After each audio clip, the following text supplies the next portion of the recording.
तो गाइस हमने पिछले लेक्चर में ये कवर कर लिया था। अब हम इनके पढ़ने वाले हैं की टर्म्स।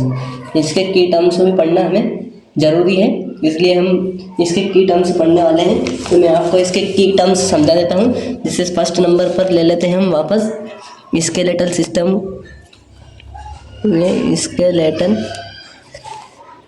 सिस्टम। इसके फिर की टर्म समझा देता हूँ मैं।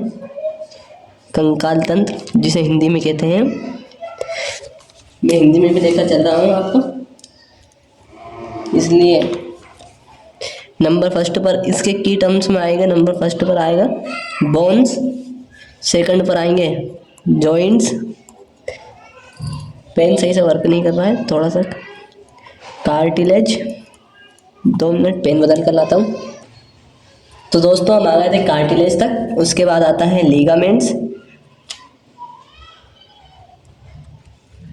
फोर्थ पर, और फिफ्थ पर आता है दोस्तों स्कल। ये हो गए दोस्तों, कंप्लीट हो गया है ये। अब इसके बाद हम पढ़ने वाले हैं मस्कुलर सिस्टम के की टर्म्स, जो कि इस प्रकार रहेंगे। मस्कुलर सिस्टम, सॉरी दोस्तों, मस्कुलर सिस्टम के की टर्म्स पढ़ने वाले हैं, जिसमें नंबर फर्स्ट पर आएंगे मसल्स।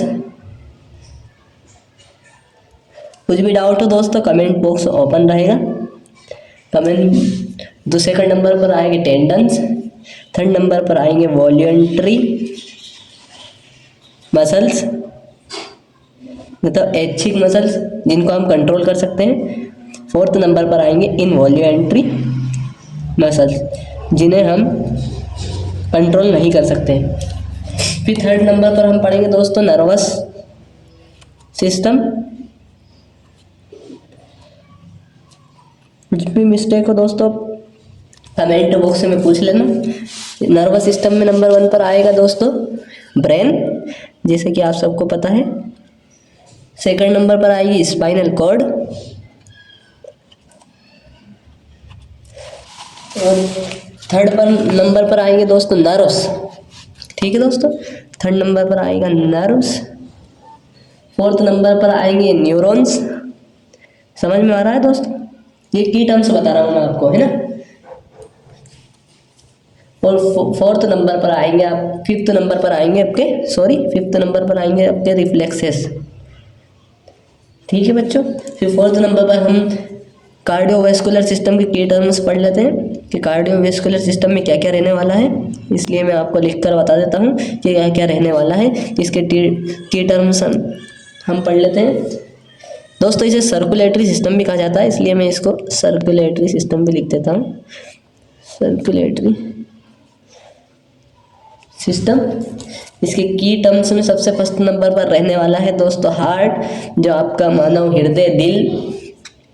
सेकंड नंबर पर रहने वाली है ब्लड वेसल्स। थर्ड नंबर पर रहने वाली है आर्टरीज। फोर्थ नंबर पर रहने वाली है दोस्तों वेन, जैसे कि आपको मैं बता देता हूँ।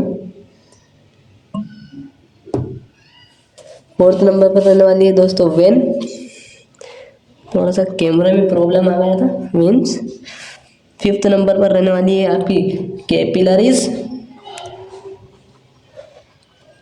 ये जैसे कि मैं बता रहा हूँ। और सिक्स्थ नंबर पर रहने वाला है आपका ब्लड। ठीक है दोस्तों। अब इसके हम फिफ्थ नंबर पर पढ़ने वाले हैं। फिफ्थ नंबर पर रहने वाला है दोस्तों आपका रिस्पायरेटरी सिस्टम, श्वसन तंत्र जिसे कहते हैं हम। मैं कुछ हिंदी मीनिंग बताना भूल जाता हूँ, लेकिन आप कमेंट बॉक्स में पूछकर मैं बता दूंगा, आप पूछ लीजिए। फर्स्ट पर आएगा लंग्स, सेकंड पर ट्रेकिया, थर्ड पर ब्रोंकाई, फोर्थ पर आएगा डायफ्राम। ठीक है बच्चों, ये डायफ्राम। सिक्स्थ नंबर पर हम डाइजेस्टिव सिस्टम के की टर्म्स पढ़ने वाले हैं। ये जैसा कि मैं लिख देता हूँ डाइजेस्टिव सिस्टम। इसमें नंबर फर्स्ट पर आएगा दोस्तों माउथ, इसोफेगस सेकंड नंबर पर, थर्ड पर स्टोमक, फोर्थ पर रहेगी आपकी intestine, big intestine, small intestine, फिर लीवर, उसके बाद में आ जाएगा आपका पेनक्रीस। ठीक है बच्चों, समझ में आ रहा है? ये मैं आपको की टर्म्स पढ़ा रहा हूँ, ठीक है ना। इसको हम डिटेल में पढ़ेंगे अगले लेक्चर्स में। फिर 7th में हम पढ़ने वाले हैं यूरिनरी सिस्टम के की टर्म्स,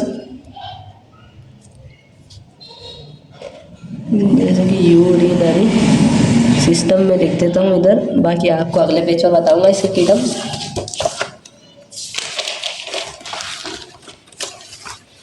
ये देखिए आपको मैं बता रहा हूँ अगले पेज पे।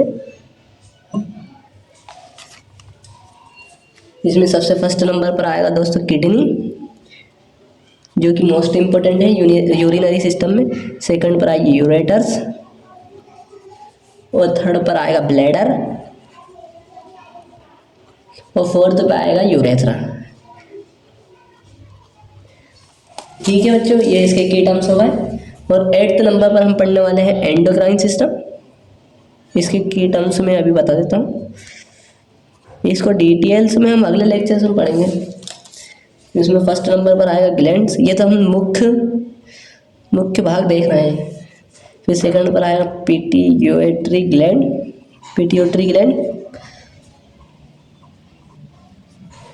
तो फिर थर्ड पर आएगा थायराइड ग्लैंड, फिर फोर्थ पर आएगा एड्रिनल ग्लैंड। कुछ समझ में ना आए तो बिल्कुल पूछ सकते हैं आप, आपको रिप्लाई मिलेगा, एड्रिनल ग्लैंड। और फिर उसके बाद आने वाला है हॉर्मोन्स। ठीक है, अब इसके बाद हम पढ़ने वाले हैं अगले सिस्टम्स के की टर्म्स, अभी मैं बता देता हूँ आपको। तो हम 9th नंबर पर पढ़ने वाले हैं बच्चों रिप्रोडक्टिव सिस्टम,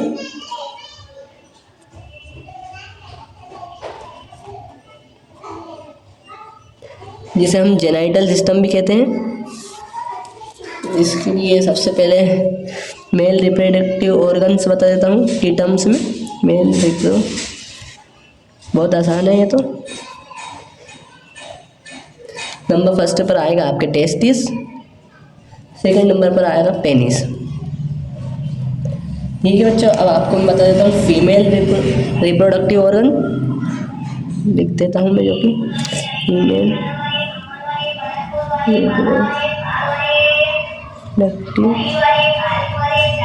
ऑर्गन। इसमें सबसे पहले पर आ जाएगी आपकी ओवेरीज, और सेकंड पर आएगा यूटेरस। ठीक है बच्चों, अब हम 10th नंबर पर पढ़ने वाले हैं इंटेग्यूमेंट्री सिस्टम। ठीक है बच्चों, इंटेग्यूमेंट्री सिस्टम। तो इसमें नंबर फर्स्ट पर आ जाएगा आपका स्किन, सेकंड पर आ जाएंगे आपके हेयर, बाल, थर्ड पर आ जाएंगे आपके नेल्स, फोर्थ पर आ जाएंगे आपके स्वेट ग्लैंड्स। ठीक है,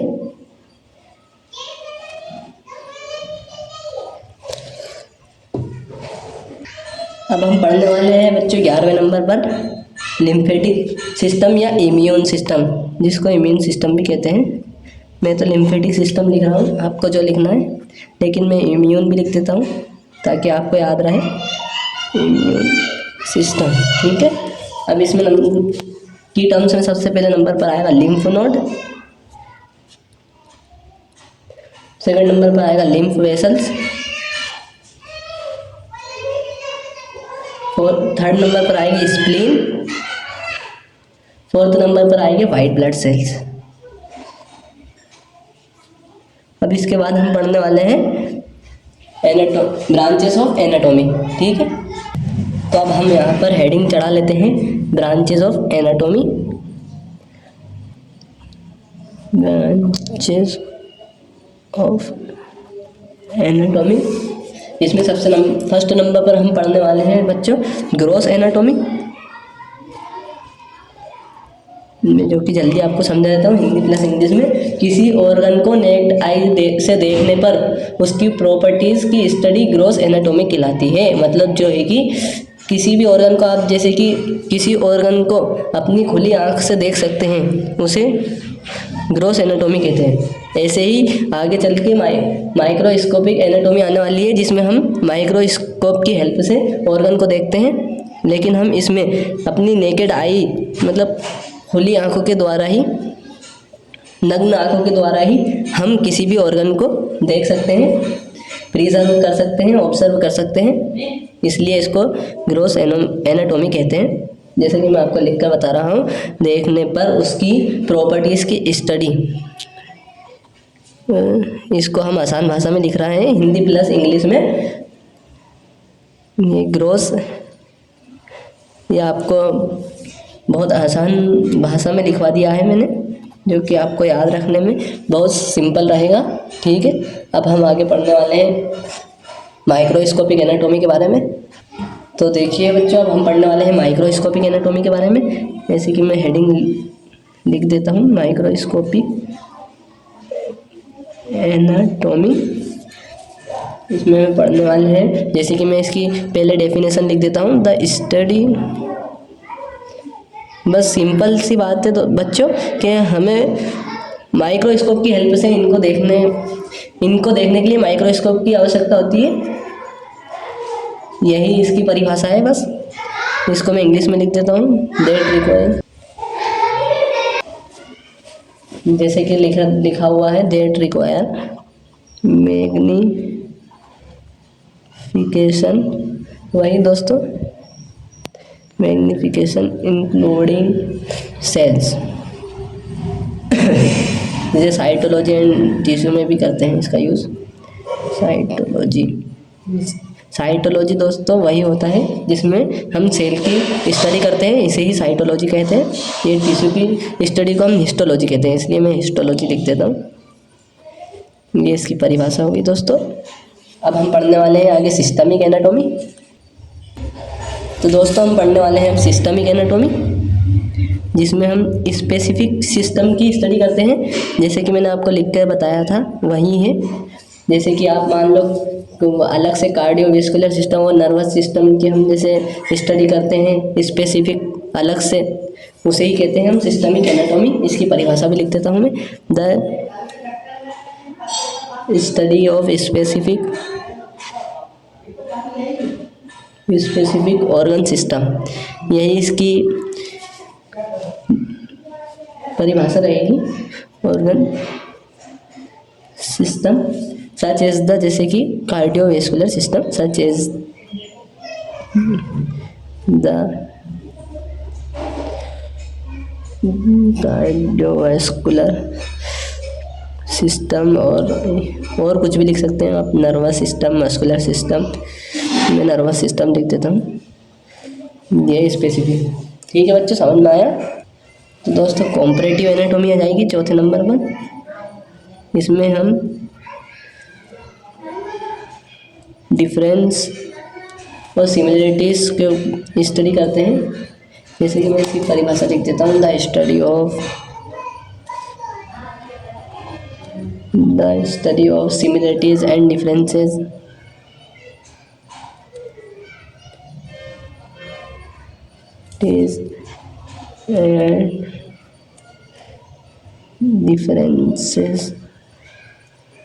in the anatomy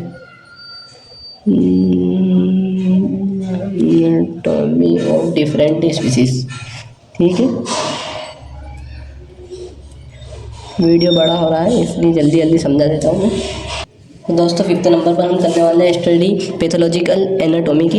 जैसे कि मैं आपको लिख कर जल्दी जल्दी बता देता हूँ, पैथोलॉजिकल एनाटॉमी की। तो दोस्तों पैथोलॉजिकल स्टडी में हम पैथोलॉजिकल एनाटॉमी में हम पढ़ने वाले हैं the study of structure changes in the body caused by disease.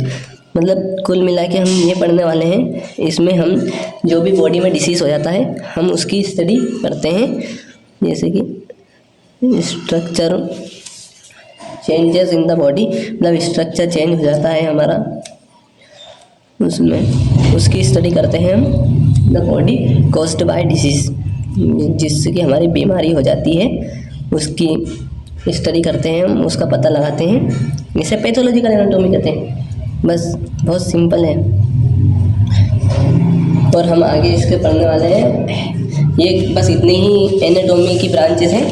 अब हम आगे इसका कुछ की टर्म्स बता देता हूँ आपको।